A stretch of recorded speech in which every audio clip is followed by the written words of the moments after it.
Hi traders, welcome to my YouTube channel. இந்த சேனலை subscribe பண்ணிவிட்டு எனக்கு சப்போர்ட் கொடுங்க. இந்த வீடியோவில் கால்ஸோ ரெக்கமெண்டேஷனோ நம்ம கொடுக்குறதில்ல. இந்த வீடியோவில் நம்ம பார்க்க போகிறது வெள்ளிக்கிழமை நிஃப்டி 15 லைவ் இண்டெக்ஸ் சார்ட். இந்த சார்ட்டில் நம்ம ஆல்ரெடி ஒர்க் அவுட் பண்ணி வச்ச லெவல்ஸ் எப்படி லைவ் சார்ட்டில் எக்ஸாக்டாக பெர்ஃபார்ம் பண்ணியிருக்கு, டார்கெட் எப்படி ஹிட் ஆகிருக்கு அப்படின்றத லைவாக இந்த வீடியோவில் நம்ம பார்க்க போகிறோம். ஸோ இந்த வீடியோவை ஸ்கிப் பண்ணாமல் பாருங்கள். அப்போ தான் நம்ம இந்த வீடியோவில் என்ன சொல்ல வரோம் அப்படின்றது உங்களுக்கு புரியும். வீடியோவை பார்த்துட்டு நீங்கள் இந்த வீடியோவை சப்ஸ்கிரைப் பண்ணலாமா வேணாமா அப்படிங்கிறத நீங்களே முடிவு பண்ணிக்கோங்க. வாங்க மார்க்கெட்டில் என்ன நடந்துச்சு அப்படின்றத இந்த வீடியோவில் பார்க்கலாம். ஃப்ரைடே மார்னிங் ஓப்பன் ஆன மார்க்கெட்டு ப்ரீவியஸ் டேனுடைய க்ளோசிங்கை கட் பண்ண முடியாமல் நம்ம ஏற்கனவே எடுத்திருந்த லெவல்ஸ்கிட்ட மார்க்கெட்டு ரிட்டர்ன் ஆகிருக்கு. 26,109க்கு மேலே மார்க்கெட்டு சஸ்டெயின் ஆனால் ஒரு அப்சைடு மூவ் எதிர்பார்த்துக்கிட்டு இருந்தோம். மார்க்கெட்டு ரொம்ப நேரமாக இந்த ரேஞ்சிலே கன்சாலிடேஷன் ஆகிருந்துச்சு. அதையும் லைவ் மார்க்கெட்டில் அப்டேட் பண்ணியிருந்தேன். மார்க்கெட்டு ரொம்ப நேரமாக கன்சாலிடேஷன் ஆகிட்டு இருந்துச்சு. அது ஓப்பன் இன்ட்ரெஸ்ட் டேட்டா அடிப்படையில் இந்த மார்க்கெட்டு கீழே போகும் அப்படின்றத ஒரு ப்ரெடிக்ஷன் பண்ணி, அது எந்த லெவலுக்கு கீழே மார்க்கெட் வந்தால், எந்த லெவலில் பிரேக் பண்ணி மார்க்கெட் வந்தால் கீழே போகும் அப்படின்றதையும் லைவ் மார்க்கெட்டில் அந்த லெவல் செட் பண்ணி நம்ம அதையும் மார்க்கெட்டில் மென்ஷன் பண்ணியிருந்தேன்.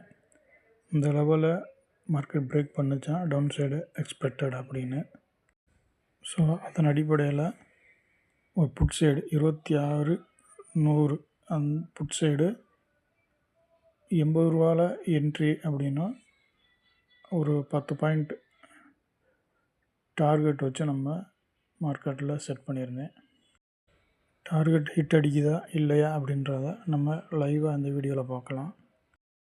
ஒரு லாங் கரெக்ஷனுக்கு அப்புறம் நம்ம ட்ரா பண்ணி வச்சுருந்த டவுன் சைடு லெவலை மார்க்கெட் பிரேக் பண்ணி கீழே வந்திருக்கு. At the same time put side entry பாருங்கள், 76 என்ட்ரி லெவல் கொடுத்துருந்தோம். 76 80க்கு மேலே சஸ்டெயின் ஆகிருந்துச்சுன்னா நம்ம என்ட்ரி லெவல் கொடுத்துருந்தோம்.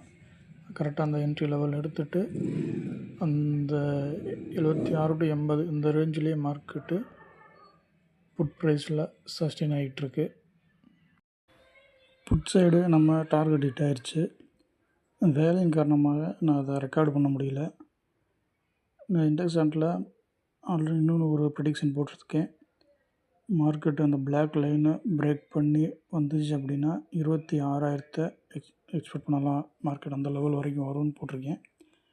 இன்னொரு ப்ரெடிக்ஷன் 1:30 மணிக்கு மேலே மார்க்கெட்டு ரிவர்சல் ஆனால் எந்த இடத்துல அப்படின்னா 26,070 அந்த இடத்துல மார்க்கெட்டு சஸ்டெயின் ஆனால் மார்க்கெட்டு அப்சைடு ரிவர்சல் ஆகும் அப்படின்றதையும் மென்ஷன் பண்ணி நான் அந்த வீடியோவில் போட்டிருக்கேன். பாருங்கள், புட் சைடு அழகாக நம்மளுடைய லெவலை மார்க்கெட் எப்படி அச்சீவ் பண்ணியிருக்கு. டார்கெட்டு 1, டார்கெட் 2 ரெண்டையும் மார்க்கெட் எப்படி ஹிட் ஆகிருக்கு அப்படின்றத இந்த லைவ் வீடியோவில் நீங்கள் பாருங்கள். இதில் பாருங்கள், நம்ம எக்ஸ்பெக்ட் பண்ண மாதிரி ஒரு அந்த பிளாக் லைனில் அந்த லெவலில் அங்கேருந்து ஒரு அப்சைடு ஒரு சின்ன மொமெண்டம் கரெக்ஷன் கொடுத்துட்டு மறுபடியும் அங்கேருந்து ஒரு ஃபால் கரெக்டாக நம்ம ட்ராப் பண்ணி வச்சுருக்க அந்த லெவலை பிரேக் பண்ணி மார்க்கெட்டு கீழே இறங்கி சஸ்டெயின் ஆகிருக்கு. இது 26,008 வரைக்குமே மார்க்கெட் வந்துருந்துச்சு அன்னைக்கு. இந்த லைவ் வீடியோவில் நம்மளுடைய லெவல்ஸை மார்க்கெட்டு எப்படி ரெஸ்பெக்ட் பண்ணியிருக்கு, அங்கே எப்படி ரியாக்ட் பண்ணியிருக்கு அப்படின்றத நீங்கள் பார்த்துருப்பீங்க. இந்த லெவல்ஸ் எல்லாம் நான் எப்படி எடுத்தேன், எந்த இடத்துல என்ட்ரி கொடுக்கணும், எந்த இடத்துல எக்ஸிட் கொடுக்கணும் அப்படின்ற டீட்டெயில் எல்லாம் இனி வரக்கூடிய வீடியோக்களில் நான் அப்டேட் பண்ணுறேன். மறக்காமல் இந்த வீடியோ உங்களுக்கு பிடிச்சிருந்தா லைக் பண்ணிக்கோங்க, சப்ஸ்கிரைப் பண்ணுங்கள். அப்போ தான் என்னுடைய வீடியோஸ் உங்களுக்கு வரும். மார்க்கெட்டில் ட்ரேடிங்கில் இன்ட்ரெஸ்ட் இருக்கிறவங்க என்னுடைய வீடியோவை ஃபாலோ பண்ணிக்கோங்க. தேங்க்ஸ் ஃபார் வாட்சிங் திஸ் வீடியோ.